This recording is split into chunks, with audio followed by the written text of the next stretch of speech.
Então, vamos embora, hein? Meu nome é Renata. Para quem não me conhece, eu sou professora aqui do Departamento de Medicina da UFSCar. Eu sou membro do Departamento Científico da Sociedade de Pediatria de São Paulo. Sou preceptora de vocês e passo na maternidade, né, da Santa Casa de São Carlos. Hoje, então, a aula proposta foi sobre distúrbio da glicose no recém-nascido. Vamos lá. Então, quais são os nossos objetivos aí da aula? É compreender a importância desse tema, determinar os grupos de risco, definir o que é distúrbio de glicose, conhecer os sinais e sintomas e saber realizar o tratamento adequado para aquele recém-nascido, que nem sempre é o tratamento padronizado aí. Então, a gente vai falar sobre a hipoglicemia neonatal. Eu resolvi trazer uma visão mais abrangente sobre as causas, o diagnóstico e o tratamento, e trazer também as últimas atualidades sobre a hipoglicemia neonatal. Então, o artigo que eu mandei para vocês é um artigo desse ano, e tá super legal, assim, com tudo que tem de mais novo, acho que no assunto. Então, por que é importante a gente conversar sobre hipoglicemia neonatal? Porque é o distúrbio metabólico mais frequente na neonatologia. 40% dos recém-nascidos a termo vai apresentar glicemia menor que 47 miligramas por decilitro nas primeiras 48 horas de vida. 40% dos recém-nascidos com hipoglicemia transitória apresentam hipoglicemia grave, né? Ou seja, uma glicemia menor que 35. Nessa apresentação, a gente vai usar a unidade para referir a glicemia, tudo em miligrama por decilitro, tá bom? Ou recorrente, né? Que é 3 ou mais episódios de hipoglicemia. Até 30% dos recém-nascidos são considerados de risco e, portanto, eles sofrem intervenções no alojamento conjunto.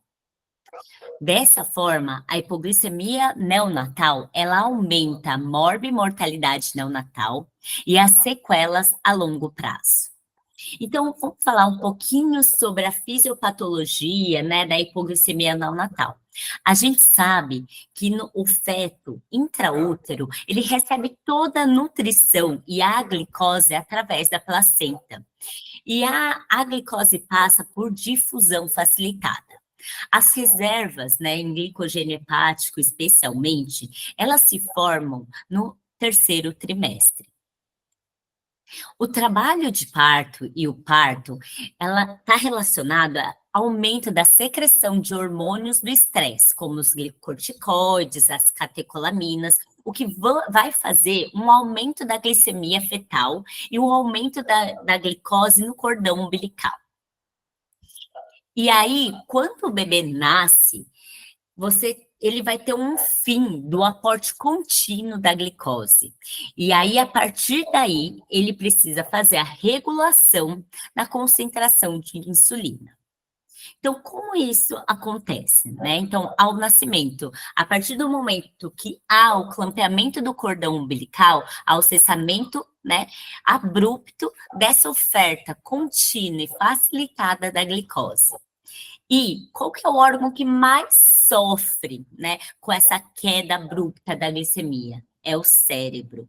Porque o cérebro, especialmente diferente dos outros órgãos, ele tem uma menor capacidade de usar substratos alternativos e reservas reduzidas de fosfatos de alta energia. Então, ele tem uma necessidade muito grande de fornecimento contínuo de glicose para gerar ATP, para poder funcionar. E aí, essa diminuição da glicose pode, se for por um tempo prolongado, diminuir função neuronal, levar a lesões cerebrais e necrose celular. E dependendo do tempo, se torna irreversível. Então, como que o organismo do recém-nascido faz? Ele produz glicose através de dois mecanismos principais. A glicogenólise, né, que é a quebra do glicogênio em glicose, e a gliconeogênese. Síntese de glicose a partir de outros substratos, por exemplo, lactato, aminoácido, glicerol, principalmente do fígado.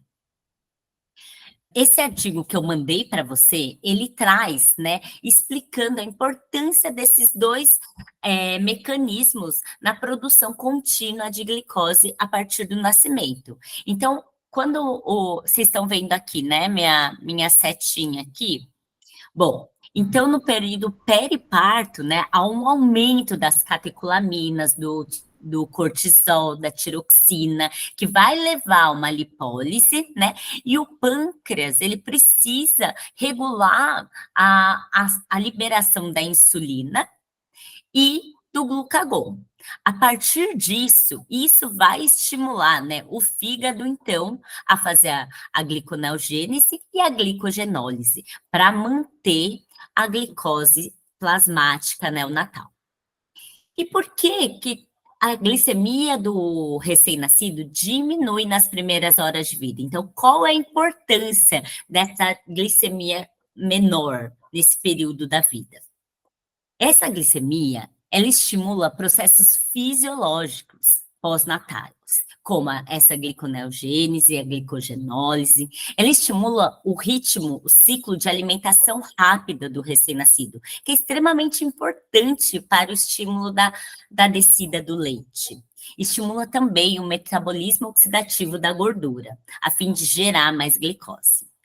E, além disso, temos que lembrar que o bebê nasceu e o metabolismo dele, não é que ele aperta um botão e tudo mudou. Tem uma persistência de alguns mecanismos fetais ainda nas primeiras horas de vida. Por isso que a gente usa esse termo hipoglicemia neonatal transitória ou fisiológica. A gente sabe que o recém-nascido, as primeiras 40 horas de vida do recém-nascido, ele apresenta uma glicemia mais variável e menor, aumentando a partir de então, né? Se estabelecendo a partir de 72 horas, então.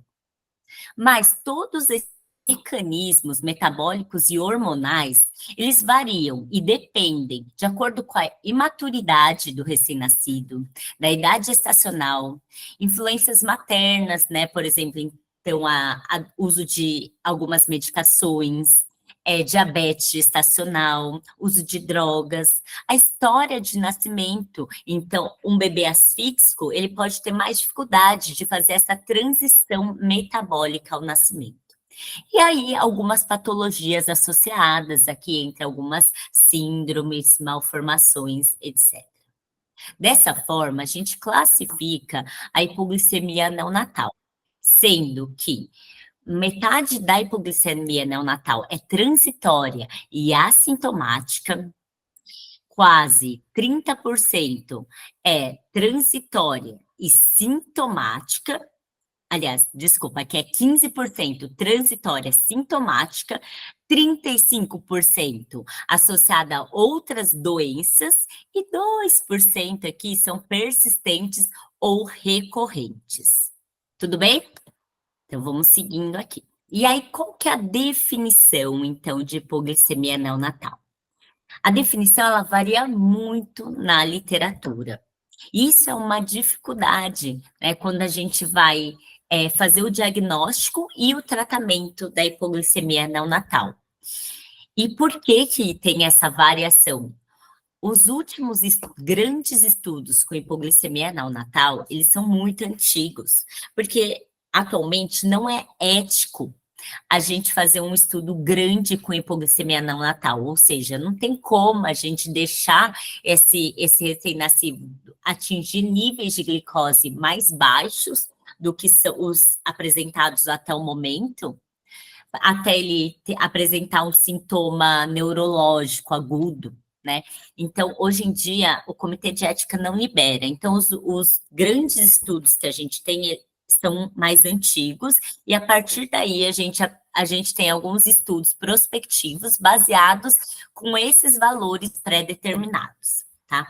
Então, a definição de hipoglicemia é níveis baixos de glicemia, a partir de um método de detecção confiável, com sinais clínicos associados à hipoglicemia, que desaparecem com a correção da glicemia. E aí, a Sociedade Brasileira de Pediatria traz, né, esses dois grandes protocolos e guidelines sobre hipoglicemia.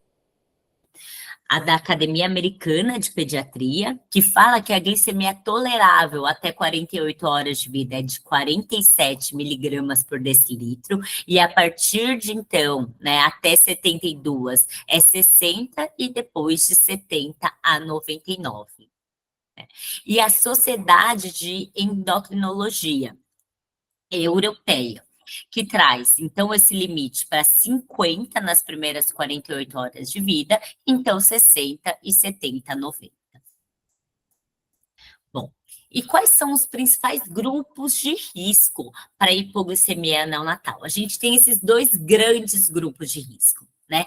Que é esse bebê aqui, pequenininho, né? Nosso PIG, restrito, prematuro, baixo peso, aquele gemelar, né, que sofreu uma transfusão feto-fetal e ele foi o doador, né? Então, esse grupo aqui, ele tem um maior risco de hipoglicemia por baixa reserva de glicogênio hepático e de demais substratos para gliconeogênese. Esse segundo grupo aqui é o grupo do filho de mãe diabética, o GIG, macrossômico, e ele tem um maior risco de hipoglicemia por uma maior utilização de glicose e pelo estado de hiperinsulinismo. E a gente tem um terceiro grupo aqui, que são os grupos mais graves, né? Os instáveis hemodinamicamente, esses que vão para a UTI neonatal, ou que sofrem de asfixia, de sepse, de choque, os cardiopatas, né? Congênitos, e a polistemia, por uma maior quantidade de hematócrito, ele tem um maior consumo de glicose também. A gente vai focar aqui nessa aula nesses dois grandes grupos aqui principais. Bom, então, qual que é o desafio na triagem para hipoglicemia neonatal? Primeiro, que a gente não tem consenso na literatura sobre qual é o melhor esquema de triagem.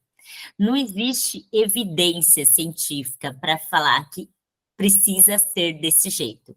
Então, a gente encontra muitos protocolos variáveis em relação a isso. A triagem para hipoglicemia, ela está associado ao aumento de intervenções dolorosas. E isso precisa ser lembrado e precisa ser considerado, porque hoje a dor neonatal é algo muito, muito importante, que vai modular a resposta desse recém-nascido por muito tempo. Essa triagem para hipoglicemia neonatal, ela aumenta o risco do uso de fórmula no alojamento conjunto, mesmo em recém-nascidos com glicemia normal. Diminui a taxa de aleitamento materno exclusivo. E, atualmente, a gente não tem consenso na literatura para qual é o melhor valor para intervenção. Porque a glicemia plasmática, ela não tem uma correlação direta com a neuroglicopenia, que é a falta de sangue, de glicose no sangue, não tem uma correlação direta com a falta de glicose no cérebro, que é o que a gente sempre tenta proteger.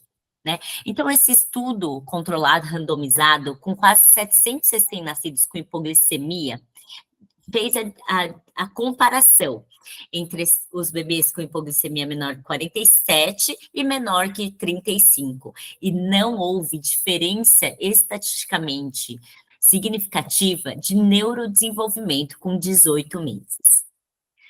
Além disso, metade dos recém-nascidos com fator de risco vai apresentar uma glicemia abaixo dessas taxas.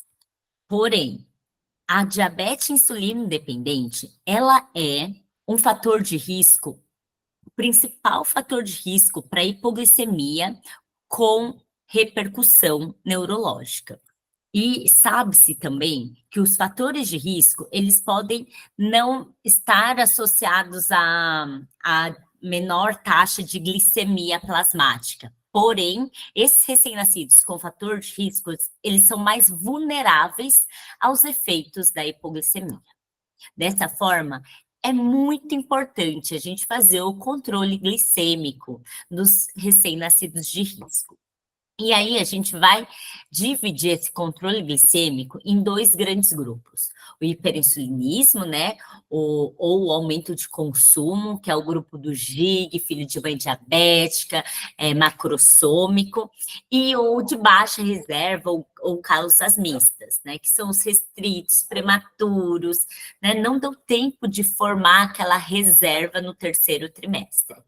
Portanto, a gente entendendo essa fisiopatologia, a gente compreende a diferença no controle glicêmico desses dois grandes grupos, sendo que o grupo do hiperinsulinismo, por ser a causa, né, do aumento da insulina pós-natal, a chance desse grupo apresentar uma hipoglicemia mais precoce é maior. Portanto, o controle glicêmico ele é mais curtinho nas primeiras horas de vida. Então, 1, 2, 4, 8, 12, 24 horas de vida.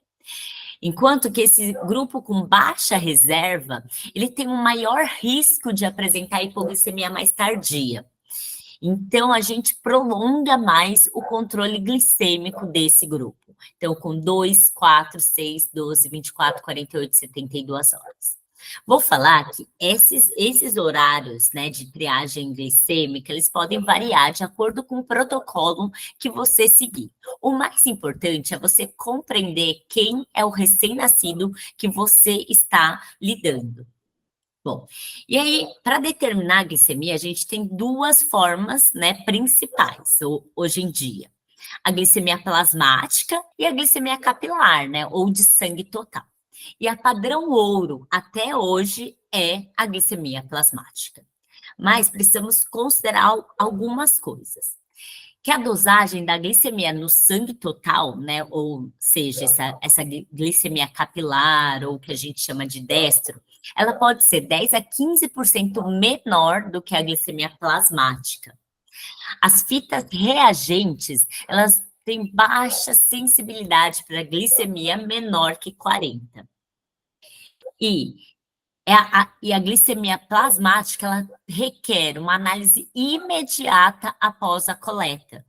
Porque a glicemia ela pode reduzir 6 miligramas por decilitro por hora que aquele sangue não é processado. Então, se você faz a coleta desse sangue, deixa lá no tubo, em 2 horas, essa glicemia já reduziu para menos 12 miligramas por decilitro, que é muito, pensando num recém-nascido, que a glicose normal dele é em torno de 40, 47, certo? Mas essa redução, né, de acordo com o tempo de processamento, ele pode ser controlado através do uso de tubos contendo um inibidor glicolítico.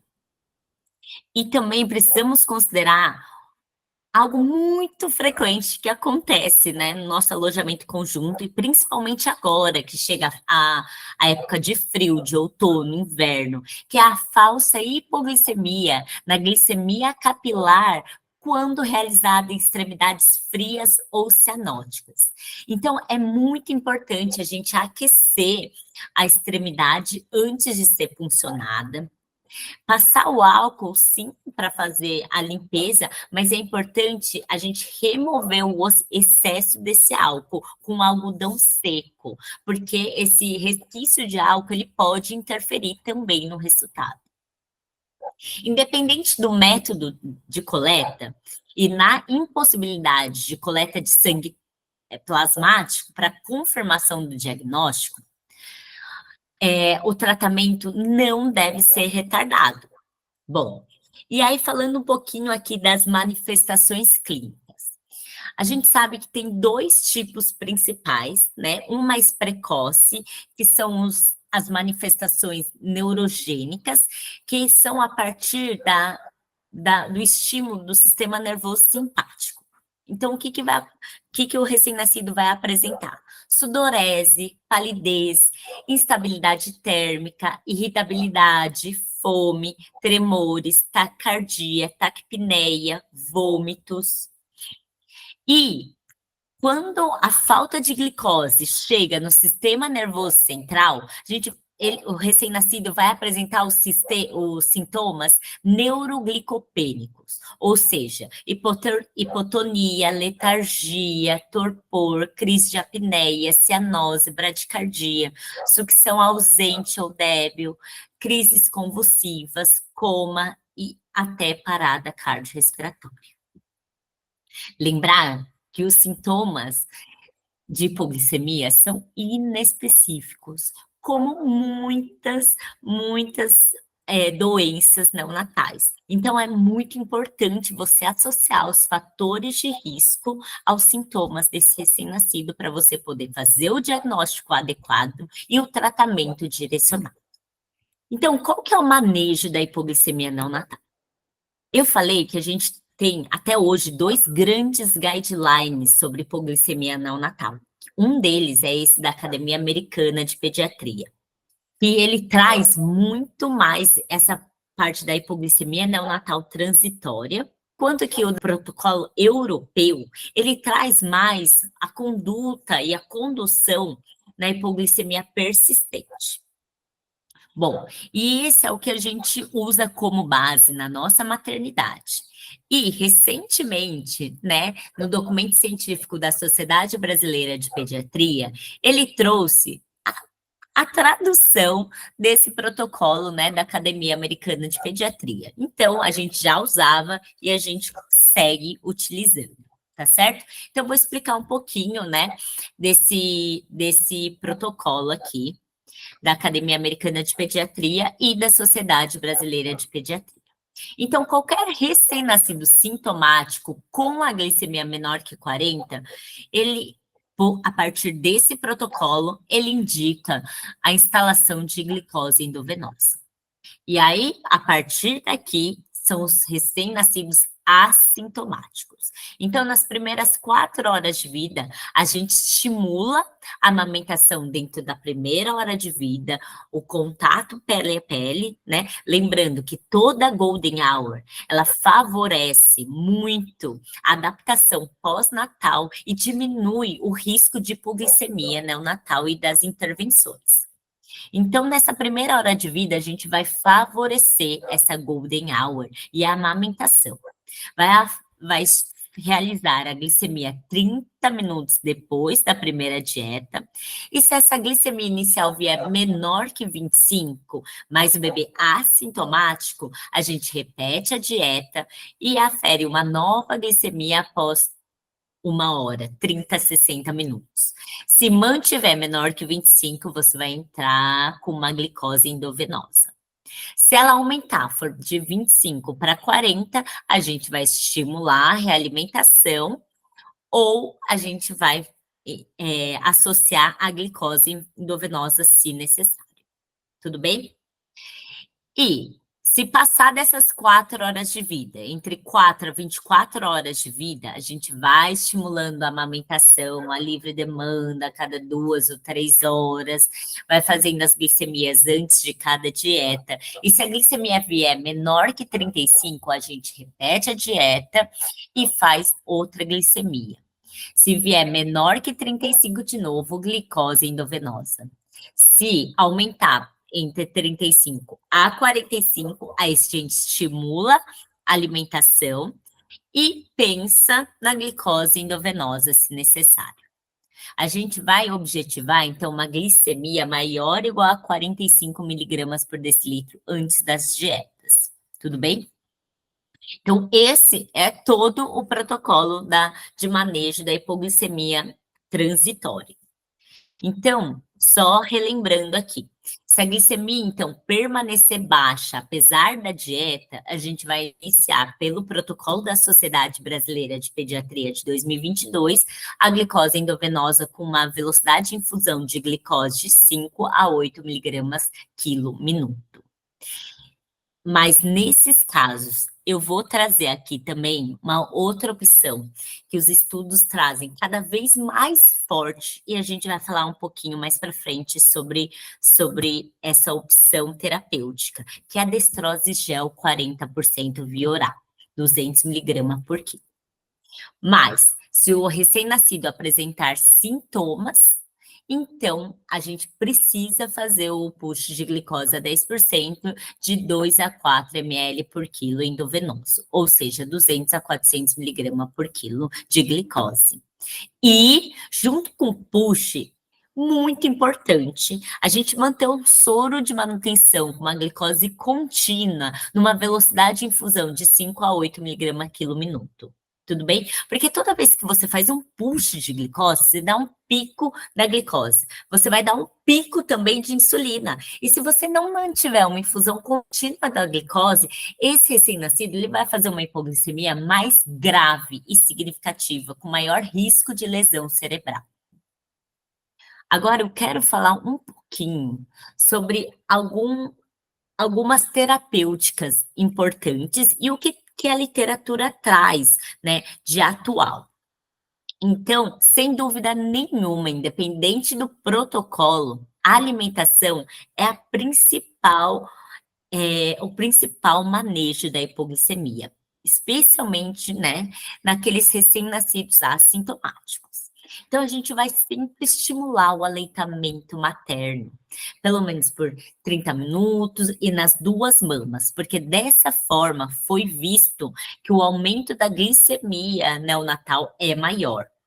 O aleitamento materno, ele diminui o risco de recorrência de hipoglicemia, porque ele estimula também secreção de hormônios gastrointestinais, como a gastrina e a colicistocinina, que são hormônios que vão ajudar, né, e interferir na absorção de nutrientes intestinais e na formação de glicose para o cérebro. Tudo bem? E a gente sabe que recém-nascidos que recebem leite materno, eles toleram menores taxas de glicemia plasmáticas sem sintomas e repercussão. Uma das hipóteses é porque esses recém-nascidos que são amamentados, eles conseguem usar as cetonas para o metabolismo da glicose. Bom, se não tem, não dá, as primeiras horas de vida, a mãe ainda não tem leite direito, ou o bebê não está pegando direito. Então, a gente vai tentar, a próxima opção é dar o leite materno ordenhado no copinho, na sondinha, enfim, onde for mais adequado de acordo com o recém-nascido que você está lidando. Se não tiver, a próxima opção é o leite humano pasteurizado. E se não tiver, alguns estudos orientam o início da fórmula infantil. Quando você não tem a destrose gel a 40%. Então, a destrose gel a 40% é o tratamento que mais cresceu, assim, na hipoglicemia neonatal nos últimos anos, né? O seu uso, né, é, então, meio ml por quilo, ou seja, 200 miligramas por quilo. Você pode fazer 2 a 3 episódios, 3 vezes por episódio de hipoglicemia, ou alguns estudos mostram que você precisa esperar 1 hora a cada aplicação, o que é mais ou menos o que a gente faz, né? De acordo, se o recém-nascido estiver assintomático, a gente vai fazer a condução e fazer uma nova aferição da glicemia depois de 30, 60 minutos. Então, vai dar mais ou menos isso. E em 48 horas, você pode fazer no máximo 6 vezes, tudo bem?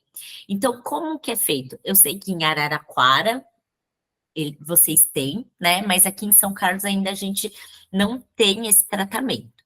Então, a gente vai separar a dose, né, pelo peso, numa seringa.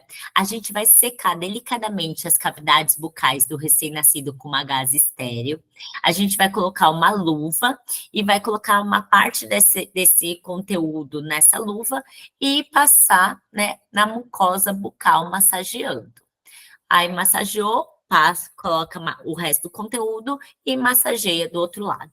É só isso. Lembrar que o gel de destrose é super barato. Ele pode ser preparado, inclusive, em uma farmácia hospitalar, não requer refrigeração. Então, ele pode potencialmente estar disponível em muitos ambientes de saúde, né? E os estudos trazem que ele é amplamente recomendado, inclusive em contextos de baixa renda. Bom, há uma baixa falha no tratamento com o uso de destrose gel a 40%. O seu uso, ele diminui o tratamento, a necessidade de tratamento intravenoso, a necessidade de admissão na UTI neonatal para tratamento de hipoglicemia e aumenta o sucesso da amamentação, porque você mantém o alojamento conjunto. Você não precisa tirar esse recém-nascido para levar para a UTI para controlar a glicemia. Permite o controle glicêmico do lado da mãe.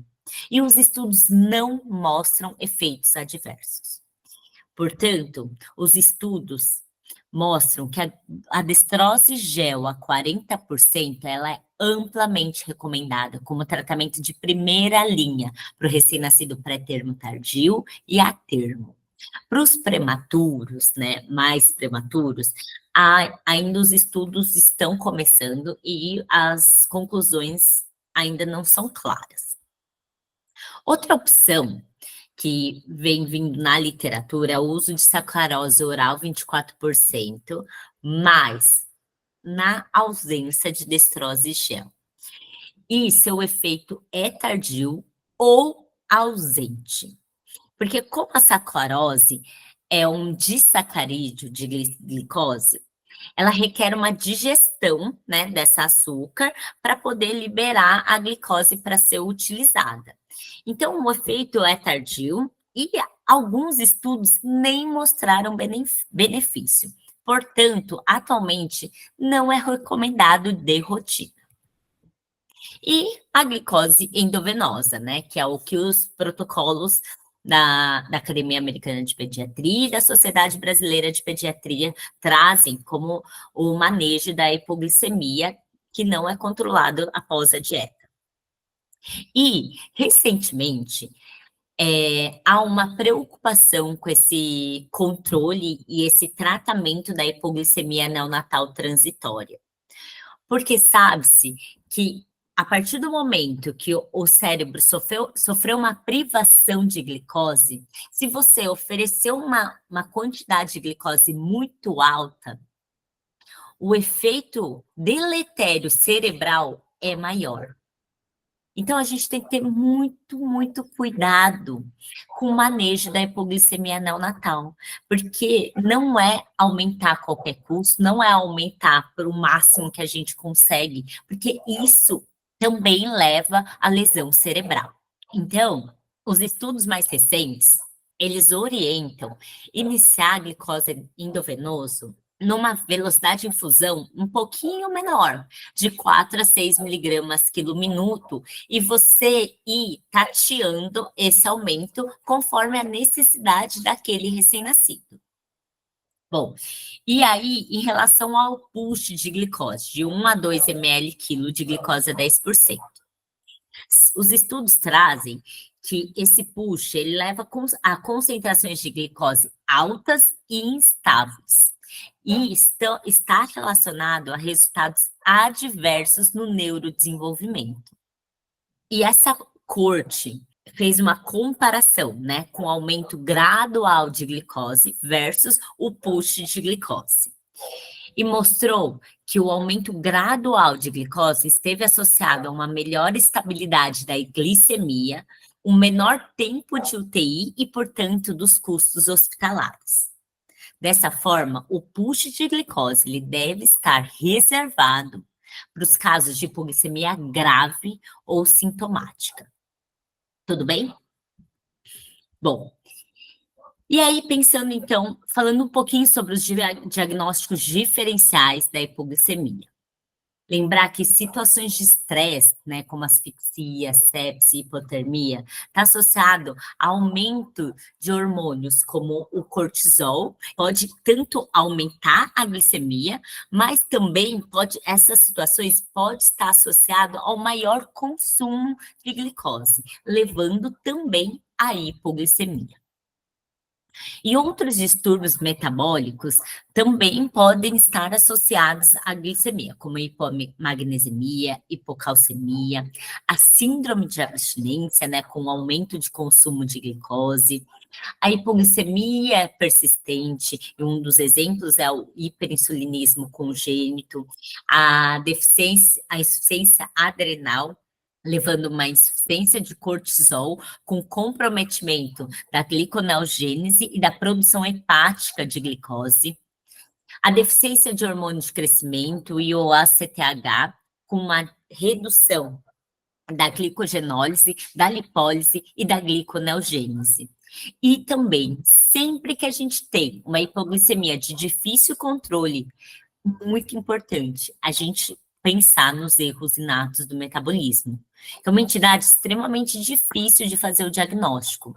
E a hipoglicemia pode ser uma porta de entrada para esse diagnóstico. Bom, e o que a literatura chama de hipoglicemia persistente? É aquela hipoglicemia que dura mais de 3 a 7 dias, ou aquela que resulta em glicemia plasmática menor que 60 miligramas por decilitro, apesar da taxa de infusão de glicose maior que 10 miligramas quilo minuto. E para isso, para a gente fazer o diagnóstico dessas hipoglicemias persistentes, é muito importante a gente fazer uma história clínica completa, inclusive a gente entender o contexto familiar, né, os outros filhos dessa mãe, porque pode ter relação genética. Fazer um exame físico completo desse recém-nascido, ver a parte genital, se ele não tem um hipogonadismo, se ele não tem algum outro sintoma de distúrbio eletrolítico, e colher os exames laboratoriais para ajudar. E aí, a gente colhe esse tantão de exame laboratorial para a gente fazer os diagnósticos diferenciais na hipoglicemia persistente. É indicado a coleta desses exames num estado de hipoglicemia, porque aí a gente consegue ver mais fidedigno, né, esses resultados. Então, a gente induz uma glicemia menor que 50 miligramas por decilitro, né, na verdade, como ele está mantendo uma hipoglicemia persistente, a gente só vai diminuir a oferta da glicose que a gente está dando, diminuir a VIG que a gente está oferecendo, até atingir essa glicemia menor que 50. Neste momento, a gente colhe os exames laboratoriais, e se tiver algum exame que o seu laboratório não faz, a gente guarda esse tubo para possivelmente ser encaminhado para outro laboratório que possa realizar esses exames.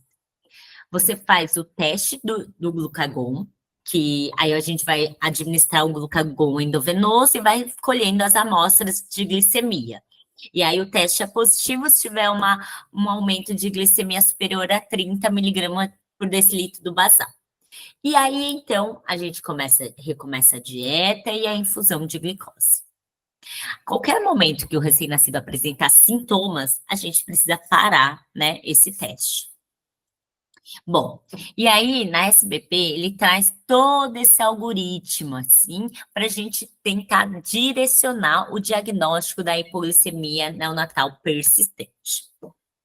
Bom, outros exames que podem ajudar na definição diagnóstica da hipoglicemia persistente é a ultrassom abdominal, a ressonância ou tomografia ou a cintilografia e a avaliação genética.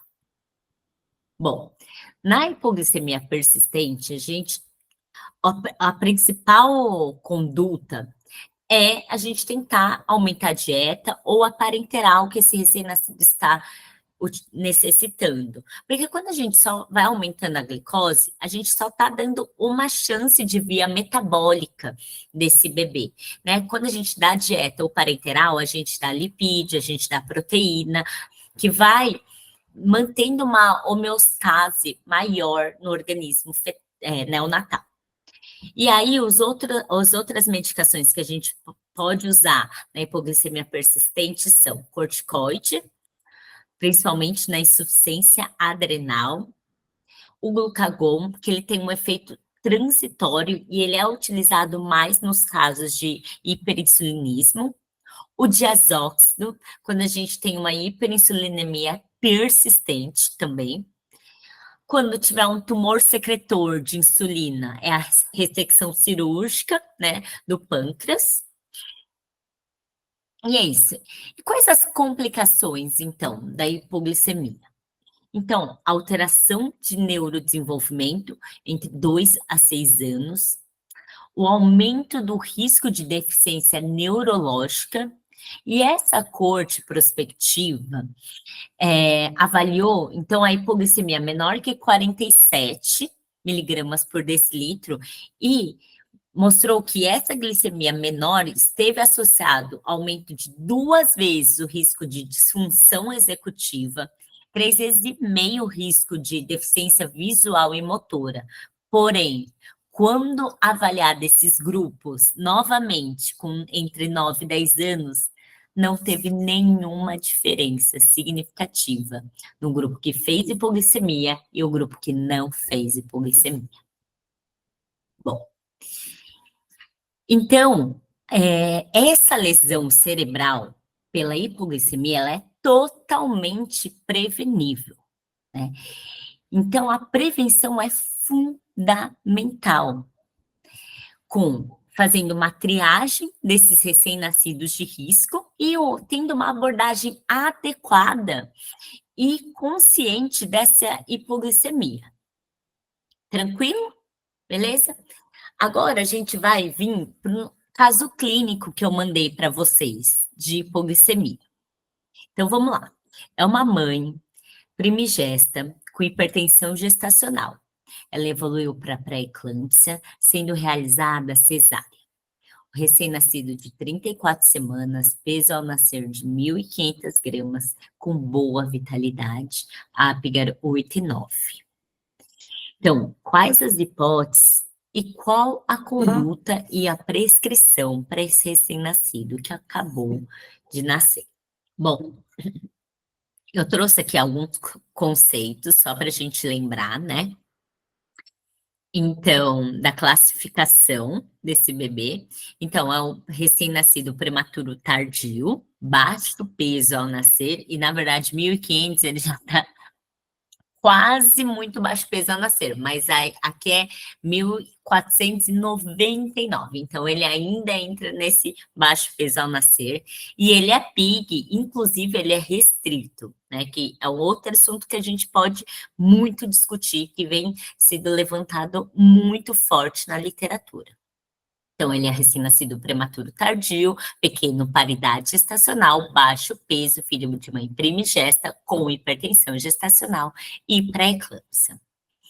Para onde que esse recém-nascido vai? Será que ele pode e ele tem condições de ir para o alojamento conjunto? Então, as indicações de alojamento conjunto do Ministério da Saúde, atualmente, a mãe tem que estar livre de condições que impossibilitem ou contraindiquem o contato com o recém-nascido. O recém-nascido tem que estar com boa vitalidade, com capacidade de sucção e controle térmico, ou seja, ele tem que ter maior que 2.000 gramas, maior que 35 semanas de gestação e o Apgar maior que 6 no 5º minuto. Isso é a recomendação do Ministério da Saúde. Cada instituição tem a liberdade de, às vezes, variar um pouquinho disso, né? Tem lugar que é 1.834 semanas, né? Mas a ideia é que, para a gente promover um alojamento conjunto seguro, a mãe e o recém-nascido têm que ter condição de ficar naquele meio.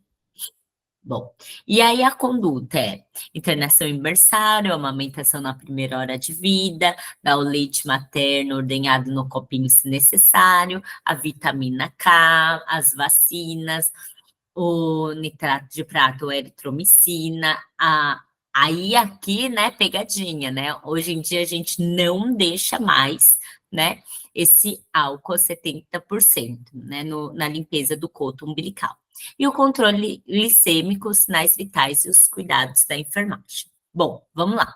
Então, com 2 horas de vida, ele estava estável, assintomático, fez um destro de 20. Qual que é a conduta?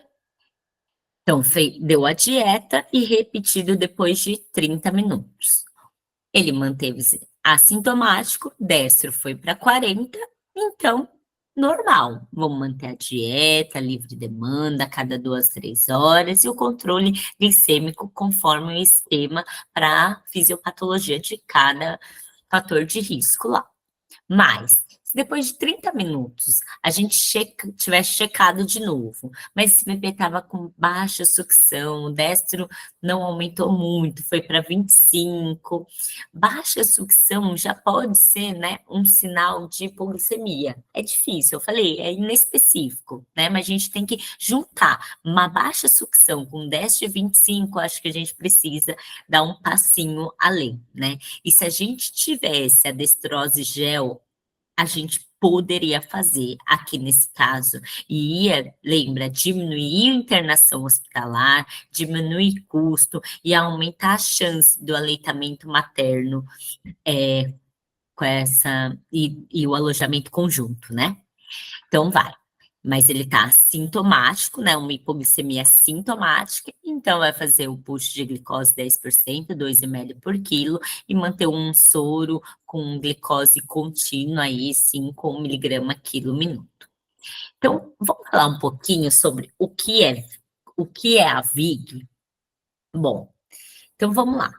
A VIG, então, é, a gente usa essa formulinha aqui, parece horroroso, mas eu vou explicar de onde vem esse 1,44 aqui. Então, para a gente calcular um soro para as 24 horas, né, de acordo com essa VIG aqui que a gente quer dar, a gente vai falar gramas de glicose em 24 horas ou no dia é igual a VIG que a gente quer dar, né, em miligrama quilo minuto, vezes o peso em quilo desse bebê, e aí a gente já corta aqui com aqui, né, vezes 1,44. O que que é esse 1,44? A gente não quer dar em 24 horas, então 24 horas tem 1.440 minutos. E aqui está em grama e aqui em miligrama. Por isso que aqui vira 1,44, para que a gente possa cortar esse, cortar esse, cortar esse, e aí finalizar aí com gramas de glicose. Tudo bem? Se não ficar claro, pode ir mandando aqui, que eu posso voltar aí nessa questão aqui, tá bom? Bom, então vamos lá, né? Então vamos seguir aqui nosso caso. Fez uma hipoglicemia assintomática, deu dieta, repetiu, manteve hipoglicemia, agora sintomática, fez a indicação é fazer push e glicose contínua. Então o primeiro passo é o push de glicose. A gente vai fazer o push com 200 miligramas por quilo, né? A gente vai usar a glicose a 10%. Lembrando que a gente não faz no período natal push de glicose com uma concentração maior, que nem na criança a gente faz de 25%, né?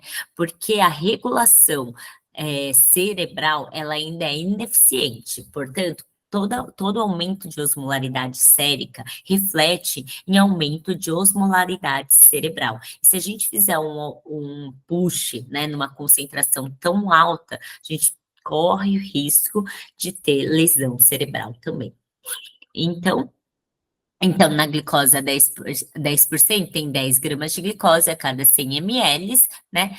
Então, ou seja, 100 miligramas por ml. Então, a gente vai fazer glicose 10%, 3 ml EV impulso, certo? Esse bebê, então, tinha 1,5 kg, a gente fez 2 ml por quilo da glicose a 10%.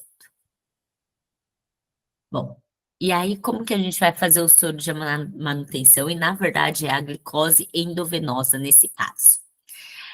Vamos começar aí, então, com uma VIG de 5 miligrama quilo minuto.